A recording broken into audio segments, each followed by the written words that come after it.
Okay, so let's get started right now. We'll have the video up so then you guys can catch up if you miss it. So last week what we made is the player, and we got collision with these boxes on the ground, and he's just going and he'll eventually fall off the platform. So this week what we're going to do is we are going to be adding a jump function to the player, so he'll be able to jump up and down, and you'll also be able to, we'll be adding in the spikes and the level importer. So I'll show you guys how we did that. So first things first, we need to go into our player class, and we need to go onto, we need to go into our variables that we were defining over here. And the first thing we need to do is we need to we need to know how strong should our jump be, because if you have a jump and if it's too weak, then gravity will just crush you down and you won't even go anywhere. But if your jump is too big, right, or too floaty, then it's gonna be kind of weird looking and it will be pretty difficult to play. So we're just gonna use this value right now as a placeholder. So we have jump underscore velocity is going to be equal to -715, right? And the reason we're using a negative is because in Pygame, remember, it starts at 0 at the top and the screen height at the bottom. So if you want to go up, then that's in the negative direction. So jump velocity -715, and the jump cooldown amount is going to be 0.25. Okay, so this is going to be a quarter of a second. So you don't want your player to be jumping continuously. If they jump, right, and then they land on the ground and then they immediately jump, I can produce some kind of weird looking effects when we do get to the animation. So you want to add in two variables, jump velocity and jump cooldown. Alright, and the next thing we need to do is we need to actually make our jump function. So I'm going to make it right over here in the spot between colliding and draw. So we'll do def jump, very simply like that. And in this function, we're going to need to know a few things, right? The first thing is, are we able to jump? So the condition is if self.jump underscore cooldown. So we're going to make another variable called self.jump cooldown, and we're just going to set this to 0 for now, and we'll have self.jumped is equal to true. So these are just some variables that we're going to put in our init function, just so that we can keep track of what the player is actually doing at this moment. So in our init function, we'll set this to false initially, right? So if the player jumps, we'll set this to true, and if the player is jumping, right, then our jump cooldown will start ticking down, right? So in this case, if our jump cooldown is equal to 0, right, then we want to continue going on with our function. But if it is not 0, right, if it's not 0, then we want to get out of this function. We don't want to do anything here because the player is not allowed to jump when it's on cooldown, right? So that's just this is just a way we can do this, and I'll show you guys an alternative. But I feel this is just a little bit cleaner, and it will help us better understand the code without too much nesting. So in Python, you kind of want to avoid having if condition A is equal to B, right, and then if C is equal to D, and then if E is equal to F, right. This gets way too confusing, especially when you have tons of lines of code in here, right? Then it's going to be really, really hard for you to be able to understand what's going on. So it's just better to have if a condition is like this, just put it at the top and it just return the function. So it'll just stop there if it doesn't meet that condition. So we first checked if we can jump. Now our second condition, right, if not self.onGround, right, then we want to return, right? So we're actually not going to use it like this, just because I do have a little bit of foresight, I know what's going to happen next. So in this case, we're just going to use if self.onGround, right, the other way, because later when we introduce different types of the player, like the ship for example, then it doesn't matter if you're on the ground whether you should be able to go up or down. So that's just why we're going to be using this, using it this way instead for this one. I hope that makes sense. So when we're on the ground and we can jump and the player has clicked the spacebar or he's jumped up, so what we need to do is actually change our velocity. So if we change our velocity and we set it to the jump velocity, what this is going to do is going to start shooting our player up, right? And the acceleration will eventually bring our player back down. So we don't need to worry about like making sure that the physics are done because it's already done. We're using those kinematic formulas that acceleration due to gravity, right here, is bring our player back down to the ground, right? And the reason we're using acceleration and velocity instead of just velocity itself is because we don't want our player to be falling down like at a constant speed, right? That doesn't really make sense. We want to be using acceleration due to gravity, right? You've probably heard of constant for gravity, 9.80 meters per second square. Well, in this case, it's pixels per second square, and we're using 1,900. Anyways, so yeah, we found our velocity, and we set it to our jump velocity. Now we set our jump cooldown, and we're just going to set it to the jump cooldown amount, and then we'll set jumps is equal to true. So we're just going to tell our program that, yeah, we have jumped, and this will do all the jumping that we need. Now, we need to actually fix the jump cooldown bit. So in your update function, what you want to do before the tiles are being updated, we want to just do self.jump underscore cooldown is going to be equal to the max of 0 and self.jump cooldown minus delta. Okay, so what does this even do, right? So in this expression here, we have jump cooldown minus delta.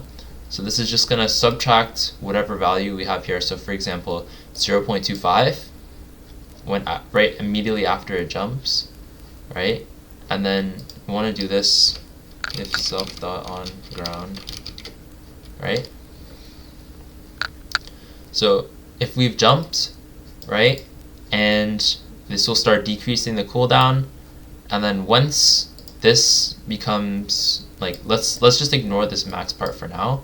So we have 0.25 minus like 0.01, right? That would be about like 60 frames per second. No, that'd be like 100 frames per second, right? So if you're running at 100 frames per second, and let's say delta was 0.01, right? And then that will give us 0.25 minus 0.01, right? That'll give us 0.224. And then this will be set to the jump cooldown, and it'll keep going until we eventually get to, we have like, for example, our delta puts us into the negative. Well, the maximum of a negative number and 0 would be 0. So it'll just like cap it at 0, if that makes sense. Now we need to do one last thing, and we need to actually just check if the player has jumped. So we're going to do keys is equal to pygame.key.get underscore pressed. So this will give us like a set of all keys that are being pressed at this moment when we call this function. And what we want to do is if keys and pygame.k underscore space, make sure this k is capital as well, right? Or keys pygame.k underscore up, or keys pygame.k underscore w. So we're just using, what we're doing in this line is we're checking this set here if it is if it's true, right?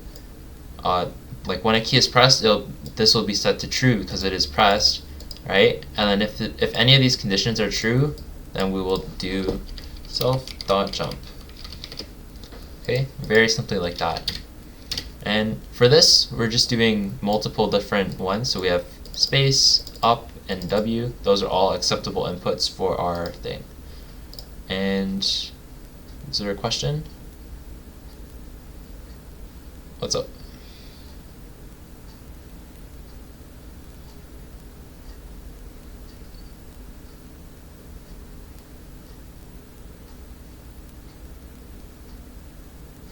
Make a list of all the ones that can jump. So like you're saying, like let's say we have like a list of k.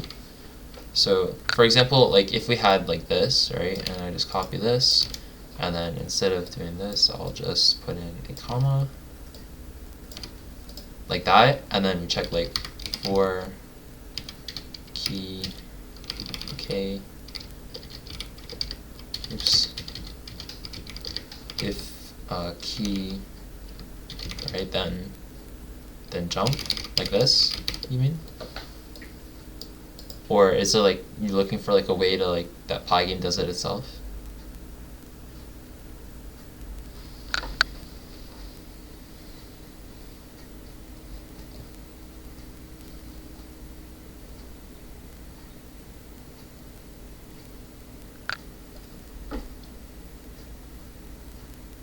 I think there's a way.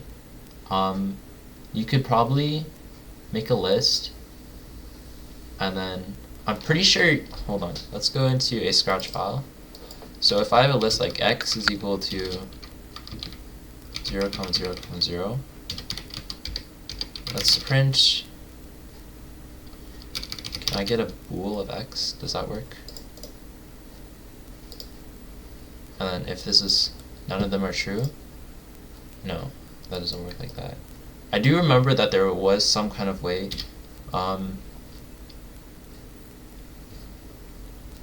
Yeah, sure.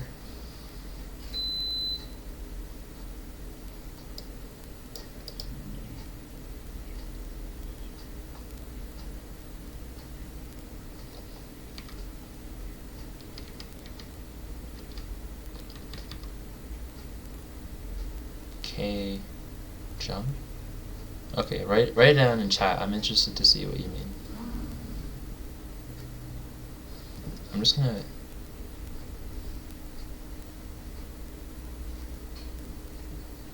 shift enter? Yeah.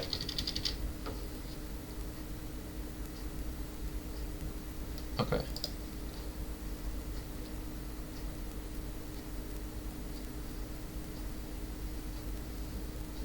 Okay.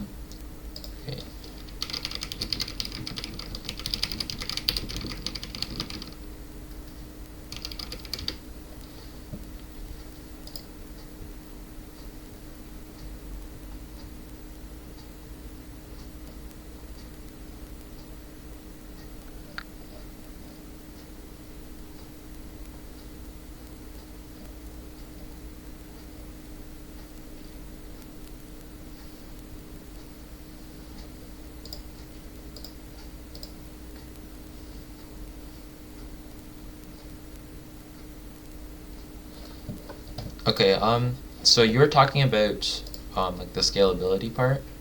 You can do, okay, for key and k, if keys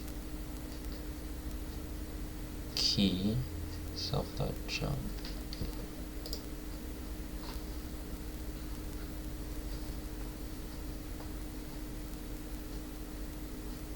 Oh yeah, that's I think I did mine wrong.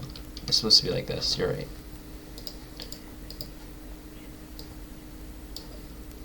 Okay, let's try it.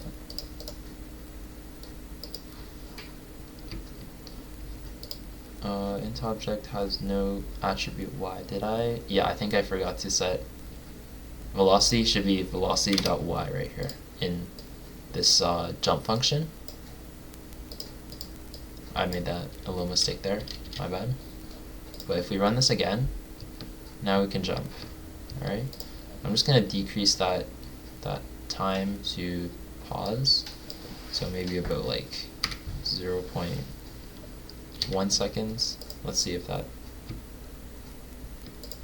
okay, we can even set it to 0 and not even use it at all. Yeah, okay, so this just we can use this if we need to. It's just good to have it there for the jump cooldown. But for this one, there is like a way to make it more scalable. So for example, if you go in this Scratch file, right, and we have like a list of all these values, right, let's say that at this moment, like only one of them is true, right, so then if true in x, print true, right, otherwise else print false, right? If you do this, right, if any of these values are true, then you can like modularly do it, right? So that's just an example. So for example, if you wanted to check inputs for like the entire keyboard, if like there's a single key pressed, you could do something like that where you check all the ones like that. But yeah, that is that. I feel like this is probably pretty simple to understand, because you can like basically just copy this, and if you're making like movement like side to side, right, then you would just change like the key up to like key down, right, and instead of W you would use S. So that's just like a way you can do it. Okay, so our player jumps now, going up and down. So let's add in our spikes. So give our player something to jump over. So what we need to do is, actually before we make spikes, let me introduce you guys to inheritance in a class. So we have this tile class, right? Has everything it needs to like know about a tile. Like we know the position, we know how to draw a tile. Now, in our tile, let's say I wanted this tile to be like a half tile, right? We know that it starts drawing from the top left, and it'll go down like a certain amount and go over a certain amount, and that defines our rectangle. Let's say we make our height is equal to 25. So I change the second value, which corresponds to the height. And when I run this, we get these half tiles. You can't see them because we'll just like make it go a bit higher, right? But yeah, these are half tiles, okay? And all we did was change one variable, all right? And it works completely the same as the other one. So what we can do is we can actually inherit everything in this class. So like take everything, and it's basically like copy and pasting it. And let's say we wanted to name this half tile, and then we want the height to be 25. Okay, so this is exactly what we did. Now we have both tiles and half tiles. But I want to introduce you guys to something called class inheritance. And what we can do is we can take every single one of these functions, all of these variables, we'll have them, and we don't need to like copy and paste it physically. It'll do it automatically for us, and all we need to do is just put in these like round brackets and put in tile, right, and then colon, and then we just do height is equal to 25. So what this does is it's taking every single thing here, is basically copied and pasted it into this class called half tile. And what we've done is we've just changed one of those variables, right? It still has all of this, right, as you can see, because it has this inside the parameter here. And this height will be 25. So all we did was change one variable for the whole thing here, and we didn't have to write it all out again. And you can see here in PyCharm, it does give you like a little symbol here, and you click up and it goes to where you changed that thing. So those are half tiles. Let's just make everything into a half tile for fun. Tile, half tile, perfect. There you go. So here's our half tiles. Work exactly the same like our regular tiles. They're just a bit shorter. Okay, now we want to make spikes, right? And spikes, they're pretty similar to our tiles. Like a lot with like how big they should be.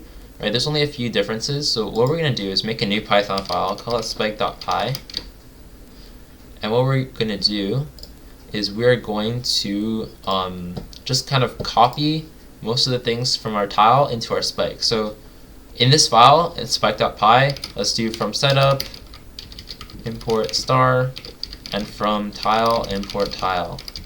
Now what we want to do is the same thing as with our half tile. We want to do a spike, and we want it to inherit from the tile class, right? And in our init function, we're going to make a few changes. What it's going to take in is the position, like the tile, but we also want to look at an angle. Like your spikes in Geometry Dash, they can be, for example, they can be a spike that goes like that. Is there a rotate tool? Yes, there is. They can go like this, or they can go like that, or they can go like this. right?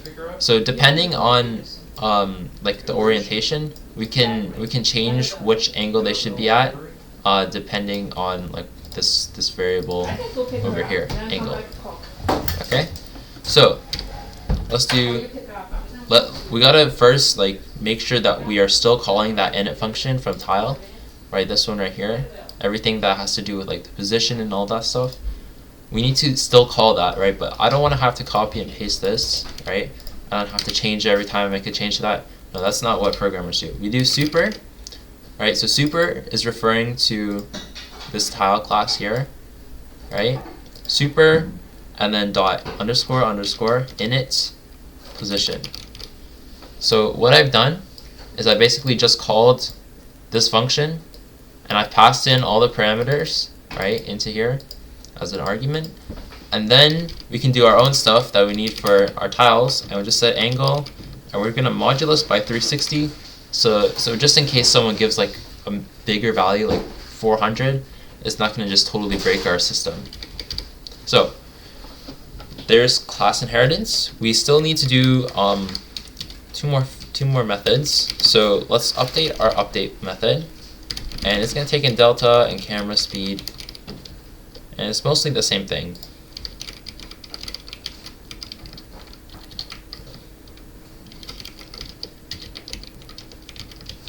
So exactly the same thing as before.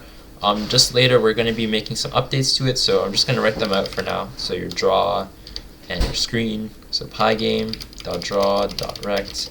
For now we're going to do a rectangle. If we have enough time at the end, we might make them into triangles, and I'll show you guys how to do that. Self.position.y. So right now we're just defining like the top left corner of this box, and then we're just going to put in self.width and self.height. Like you'll notice like we didn't actually define these variables at the top, right? These are all coming from the tile class.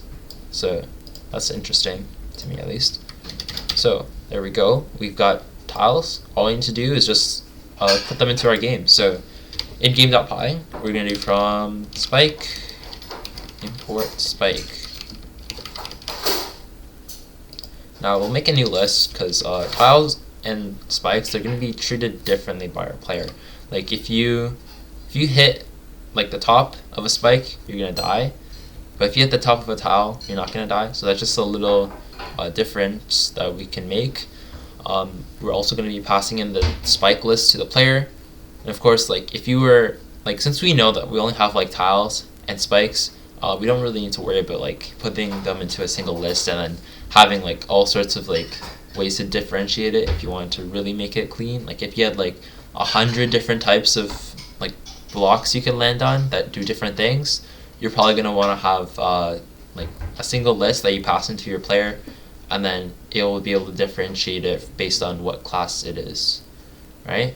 So for this, it's okay. We can just make a new list and call it spikes, and we're just going to basically copy this line. And we're going to do another list comprehension. So we're going to make a spike,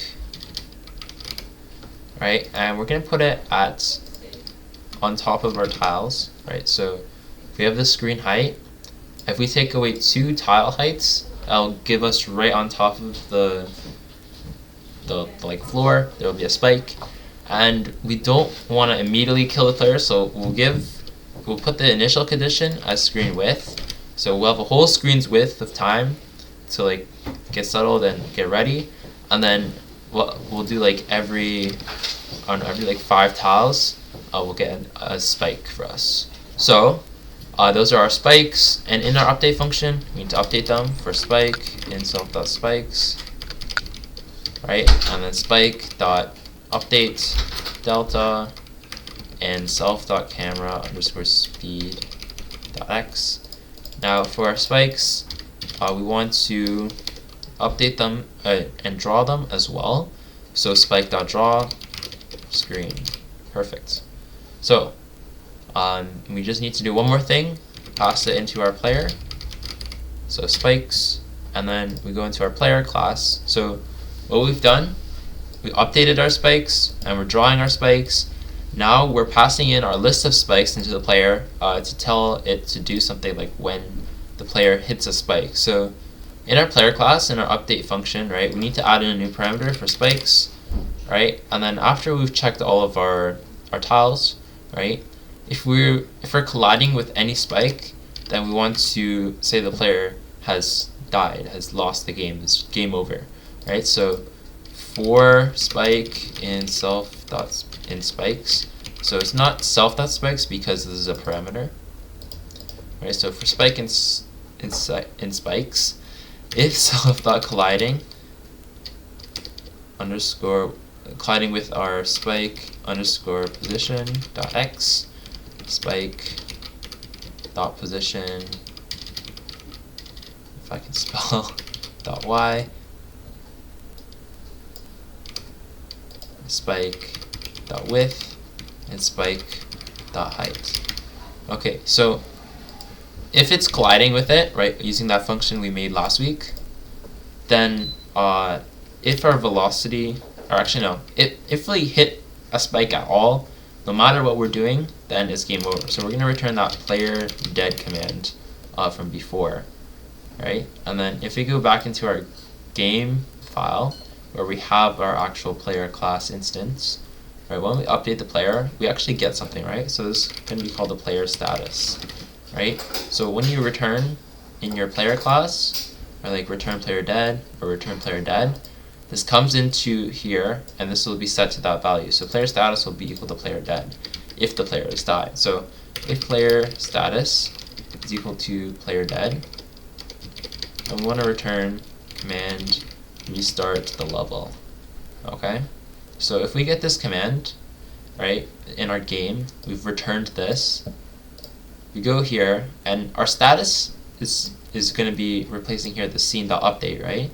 So if our status is equal to command restart, right, then we want to is underscore running is going to equal, oh no, not that. We want to do scene is equal to game, right? And this is what I was talking about last week, right? Having this like game instance, you can just make a new game just like that. You don't need to make like 100 different like things to reset every single variable. No, none of that. You just make a scene is equal to game again.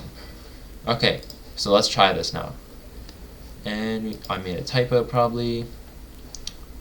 Float object has no attribute x. So let's go into our player where we actually, or into our game where we actually called it here.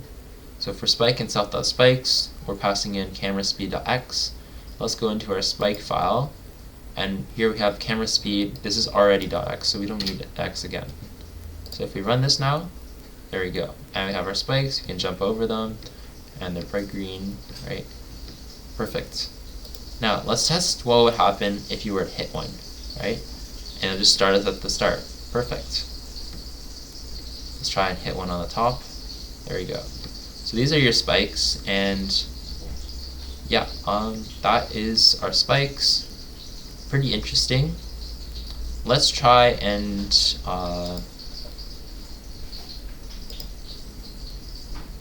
make them into like a triangle, right? So your spikes, right now they're just squares, and these squares are not exactly a triangle.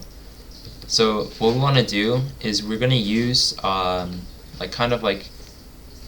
we're going to be using like this draw function to draw like a polygon that will resemble a triangle. So let's just assume that our angle is 0 for now, because we don't really know. We'll work on that later, but let's do so polygon.draw.polygon, right? And in this polygon, we're gonna need a few things. Like when you type it out and then do these round brackets, you can see on PyCharm it'll give you like what you need to put in as arguments. So the first thing is a surface. Our surface is the screen. Next one, the color. Okay, we'll do green like we had before, right? And then we need a sequence of points. Okay, so the sequence of points that we need will be right the bottom left, the bottom right, and the top middle, like the middle of the x, but the top of the y. So how do we get this? What we need to do, our first point is going to be at 0, right? Comma screen, or not screen, right? It would be self.height. The next point is going to be at self.width and self.height, and the last one will be self.width divided by 2 and 0, right? So these are our points. If we run it, oh yeah, we need to add our value here. So self.position .x, right? And we need to add it to all of them,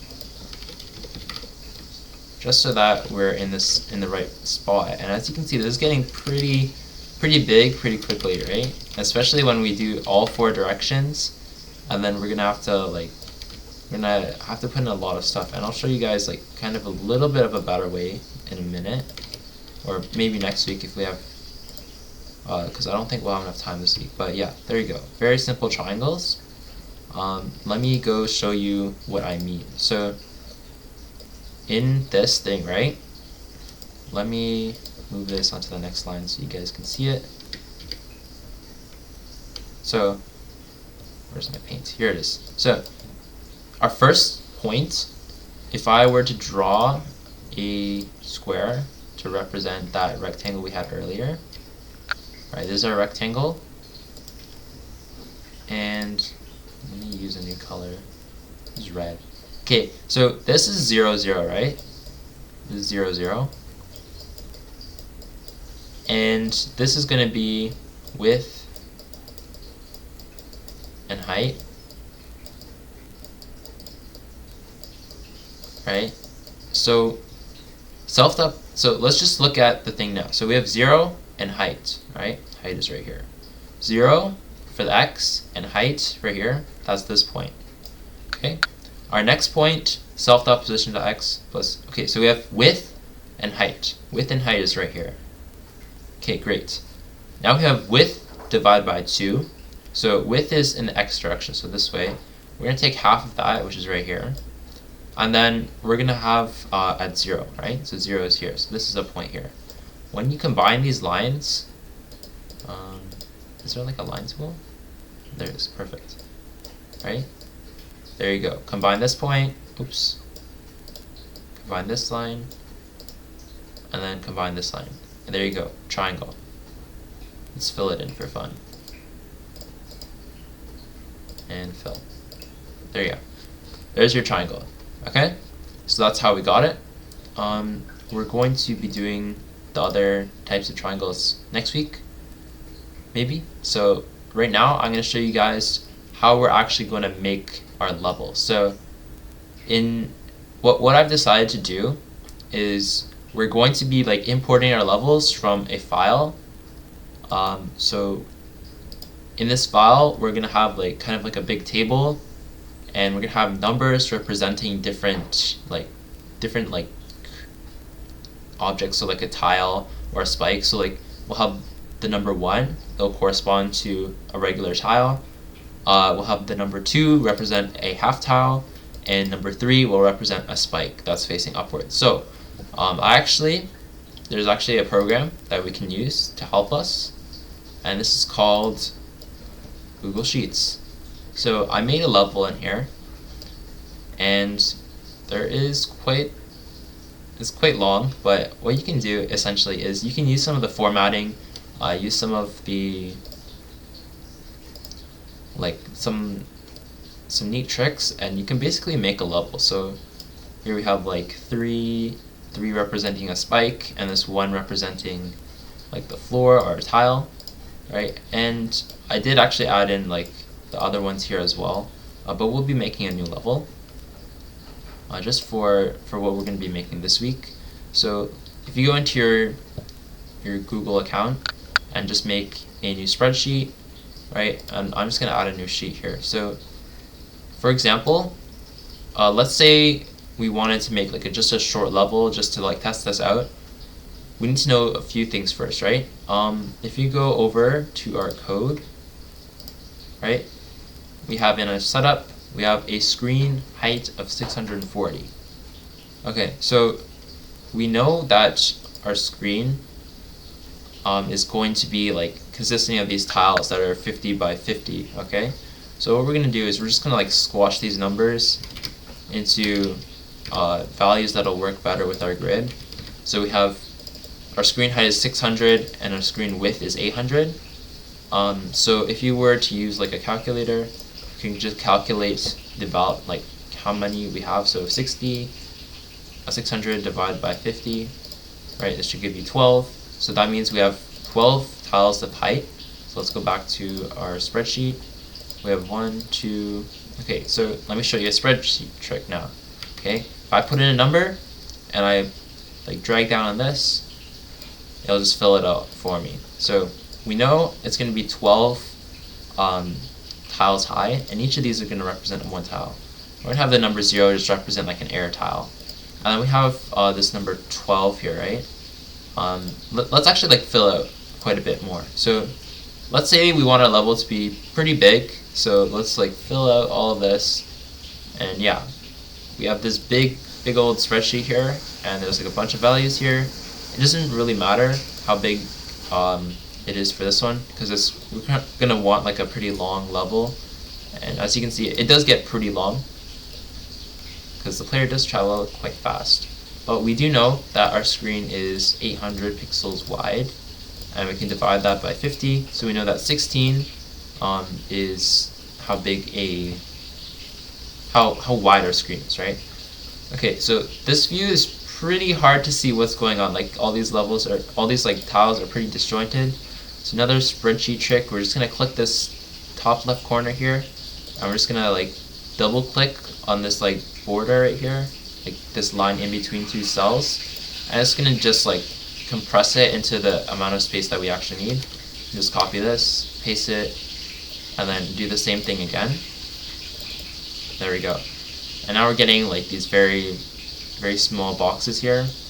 And let's say I'm not really satisfied with how long this is. What we can do, another spreadsheet trick, insert, we want more columns to the right.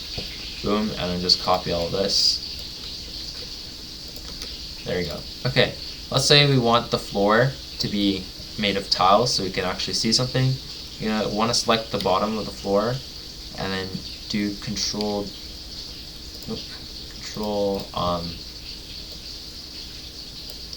R. No, you want to select the first one, do this, and then control R. And what that will do is you'll just basically make the entire row full of R's. Okay, so it's kind of hard to see what's going on. Like there's a bunch of ones in there, but it's pretty difficult to see them. So what we can do, select the whole thing, right? You can also just go and click on one of the rows here at the side, and then shift and then select the bottom one, and this will select all these rows. Format, conditional formatting, and in this range that we've selected here, if the format contains the value 1, then we will just make it into the floor. We can do the exact same thing if it contains the value of 2, because that will be a half tile. And then lastly, if the text contains 3, then we want to make the color into red, and we'll basically just put in like spike here. So let me just put in a couple of spikes for us to test, right? And maybe like a wall at the end for us to jump over. And yeah, here we have our table. So how do I get this table into my game? Like, it's very pretty, but like, how do we like do it? Like, you could probably try and copy and paste it, right? Here we are. So in your Geometry Dash folder, make a new directory, call it levels. In this levels folder, we're gonna just add a new file. We'll call it level.txt. Right, so it's just a text file. You could paste it in, but it's got like all these like tabs in here, and it's not really the format that would be easy to see. So what we can do is go into your spreadsheet, and you can do file, download, and you want to download as a .csv or comma separated values. So download, right, and what you want to do is you want to take it from your downloads folder and chuck it into your thing, into your level. So we have geodash levels and you just want to click refactor, and here we have our exact thing in here. If you want to see the thing, okay, just ignore this at the top. But basically, we have our thing here, and it's perfect, and we'll be able to import it into our game. So let's actually rename this first, because I don't like how it's named right now. So let's delete this old one and use this new one here that we just made. I want to refactor, rename. I'll just call this level1.csv. And we have our level here, and we need to import it into our game, right? So our game should take in a level, right? And we'll just say self.level is equal to level, right? And then we want to self., so we want to say that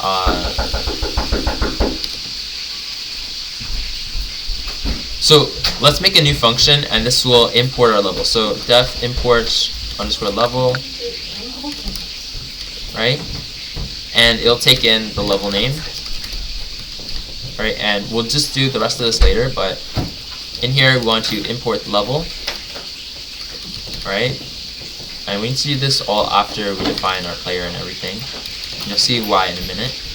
But we won't need any of this anymore, because we'll be getting all of that information from our file. Okay, so in this import level function, we actually don't even need a parameter, because we already defined self.level right here, and it's going to save that, and we can just import that. We can import the file because we already know the name. So in game.py, we're going to use a with statement. So with open, and we're going to open the file with levels slash, and we're going to add the level name plus .txt, and we're going to import it. We're going to open it as f. So this would be self.level. Okay, so what we did in this line right here is we're going to say the line is equal to f.readline. So let me explain what this code does. Right? So we're importing the level using this function right here, and we're going to open the file that can be found, like if we're starting in this directory right here, and then we move to levels, right? So that's indicated by levels, and then the slash here, and then we want to find we're gonna like concatenate. So basically just add to this the name of the level as the variable, and then add .csv at the end. But we can just change this from CSV, just change it to txt. It won't like break it or anything, because after all, it is just a text file. So we go back to here, and it's .txt level 1, right? And we're importing it, and we're saying that we're going to define this file object as f. Okay, and this with statement just makes sure that there's no like errors or anything. Like if your program shuts down while the file is still open, it's not going to corrupt it or anything. That's just what the with statement does here for us. So we have lines equal to f.readlines, so it's going to get us the entire thing, right? And then for y comma line in enumerate lines. So we're looking at every single line, and it's just a list of every line. So you can imagine like this entire thing is a list inside of a list that contains all of these elements. So it's like kind of like a grid, if you can imagine that. We're just going to go for line and enumerate lines, and we're just going to do for x comma tile underscore type in enumerate, and we're going to enumerate. So enumerate will basically give us the index for this one and the actual value. So if I go into scratch file, did I delete it? I guess I did. So for example, if I for I in, so if we have x equal to a b c, for I comma j enumerate x, right? If I print I comma j, what that is going to do is just give us the index for a is 0, b is 1, and c is 2. That's simply what it does. And we want to enumerate through the line, but we want to replace every instance of this comma with nothing. Okay, so that will just give us like the raw values, like one next to each other. And what this is going to do is, as we enumerate through it, if the tile, so if the actual value at that spot is equal to 1, right, it has to be a string 1 because our entire thing is a string, then we're going to do self.tiles.append, and we want to append a tile at the position x times tile width and y times tile.height. So that's why we did enumerate, so that we know the exact position of that tile. And then we want to do the exact same thing, so you can just copy all of this and just do elif. If the type is equal to 2, then we want to append a half tile. And finally, one more, we want to, if the tile type is 3, right, then we want to do self.spikes.append a spike. And we want the angle to be 0 for this case. Alright, perfect. If we were to run, we need to actually put in which level we actually want to import. So if we go into our main file, you'll see it's giving us this little squiggly line here. We need to put in level 1 as the name of the file. Like, this is the name of the file here. You can copy path of reference file name and just paste it in. Right, we don't need the txt though. So what this will do is it'll let us import a level from our file. So as you can see, there's our spikes. You can jump over them. Oops, I think I hit that one by accident. But you'll notice that our hitboxes are not really lining up with what we're actually seeing on the screen. That's something we'll deal with next week. So yeah, that's about it for this meeting. Hope you guys enjoyed it.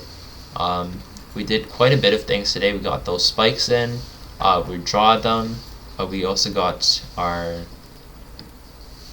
level importer working, and we'll of course be adding more to them later in the following weeks. So yeah, if you guys have any questions, you're welcome to ask them right now. All good? Perfect. Okay, so yeah, see you guys next week. Have a great day. Thank you for coming. Bye.